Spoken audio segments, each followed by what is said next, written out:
रामकृष्ण हरी मंडळी, आज मी आलो आहे विश्रांतगड. ह्याच ठिकाणी संत ज्ञानेश्वर माऊली आणि संत चांगदेव यांची भेट झाली होती. आपण पाहू शकता या भिंतीवरती संत ज्ञानेश्वर माऊली आणि त्यांची भावंडं आहेत. तसेच त्यांना भेटायला आलेले संत चांगदेव हे वाघावरती बसून आलेले आहेत असं दाखवण्यात आलेलं आहे. या परिसरामध्ये एक शिवमंदिर पण आहे.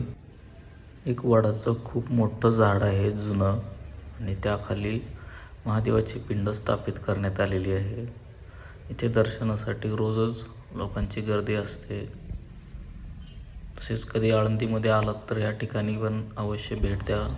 याच्या बाजूलाच एक खूप मोठं गार्डन पण आहे.